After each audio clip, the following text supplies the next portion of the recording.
नमस्कार, मी Vishwajit. News अनकटच्या sports अपडेटमध्ये आपलं स्वागत. जाणून घेऊयात क्रीडा विश्वातील काही महत्त्वाच्या घडामोडी. आज IPLच्या 18व्या मोसमातील 38वा सामना हा खास असणार आहे. या सामन्यामध्ये मुंबई इंडियन्स विरुद्ध चेन्नई सुपर किंग्ज एकमेकांना भिडणार आहेत. हार्दिक पांड्या मुंबईचं तर महेंद्रसिंह धोनी चेन्नईचं नेतृत्व करणार आहे.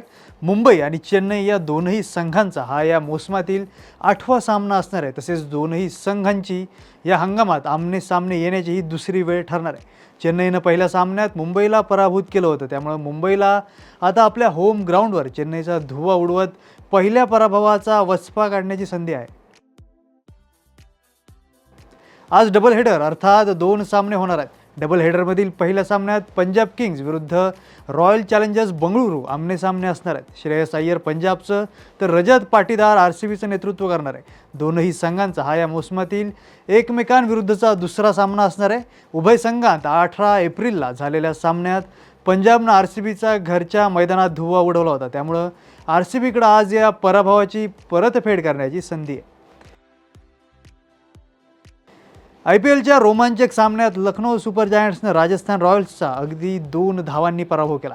आवेश खाननं 20व्या षटकात 9 धावांचा बचाव करत लखनौला विजय मिळवून दिला. मात्र लखनौ सुपर जायंट्सकडून आवेशनं 3 विकेट्स घेतल्यात. तसंच एडन मार्करम आणि आयुष बदोनी दोघांनीही अर्धशतके झळकावली. जयपूरमधील सवाई मानसिंग स्टेडियमवर लखनौनं प्रथम फलंदाजीचा निर्णय घेतला. लखनौनं 5 विकेट गमावल्यानंतर 180 धावा केल्या. प्रत्युत्तरात राजस्थानला 5 विकेट गमावून फक्त 178 धावाच करता आल्यात. जोस बटलरच्या 97 धावांच्या मदतीनं गुजरात टायटन्सनं दिल्ली कॅपिटल्सचा 7 विकेट्सनं पराभव केला. गुजरातनं या हंगामात 5वा विजय नोंदवला, तर दिल्लीला दुसरा पराभव पत्करावा लागला. गुजरातनं नरेंद्र मोदी स्टेडियमवर प्रथम गोलंदाजी करण्याचा निर्णय घेतला. दिल्लीनं 8 विकेट गमावल्यानंतर 203 धावा केल्यात.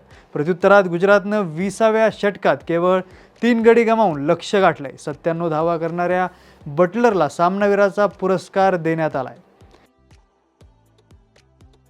14 वर्षीय वैभव सूर्यवंशीनं IPLमध्ये पदार्पणात षटकार लगावत सर्वांचंच लक्ष वेधून घेतलंय. 14 वर्षांच्या वैभवनं यशस्वी जयस्वालसोबत पहिल्या विकेटसाठी 85 धावांची भागीदारी करताना लखनौ सुपर जायंट्सच्या गोलंदाजांचा धुव्वा उडवलाय. बाद झाल्यानंतर मात्र तो रडताना दिसून आला. हा क्षण पाहून स्टेडियममधील प्रत्येकजण भावूक झाला. सध्या हा व्हिडिओ सोशल मीडियावर व्हायरल होतोय. IPL 2025 स्पर्धेतील 36व्या सामन्यात राजस्थान रॉयल्स संघ पुन्हा एकदा अखेरच्या षटकात 9 धावा करण्यात अपयशी ठरलाय. विजयानंतर आवेश खाननं मोठं वक्तव्य केलंय. मला मिशेल स्टार्क व्हायचं नाहीये, मला चांगला आवेश खान व्हायचंय. यॉर्कर ही माझी ताकद आहे. मी स्कोर कार्ड बघून गोलंदाजी करत नाही, असं तो म्हणाला. दिल्ली विरुद्धच्या सामन्यात विजय मिळवून देखील शुभमन गिलला BCCIकडून मोठा आर्थिक फटका बसलाय. संत ओव्हर रेटच्या कारणास्तव त्याच्यावर 12 लाखांचा दंड ठोठावण्यात आलाय. गिलसाठी हा पहिलाच गुन्हा असल्यानं त्याला 12 लाखांचा दंड ठोठावला जाऊ शकतो. राजस्थान रॉयल्सकडून काल 14 वर्षीय वैभव सूर्यवंशीनं IPLमध्ये पदार्पण करत इतिहास रचलाय. त्यामुळे वैभवचं सर्व स्तरांतून कौतुक केलं जात आहे. यातच गुगलचे CEO सुंदर पिचई यांनी सुद्धा Xवर पोस्ट करत त्याचं कौतुक केलंय. 8वीत शिकणाऱ्या तरुण पोराचा खेळ पाहण्यासारखा होता. त्याचा खेळ पाहण्यासाठी मी झोपेतून उठलो, असं सुंदर पिचई यांनी लिहिलंय. या बातमीसह स्पोर्ट्स अपडेटमध्ये इथेच थांबूयात. पाहत राहा न्यूज अनकट.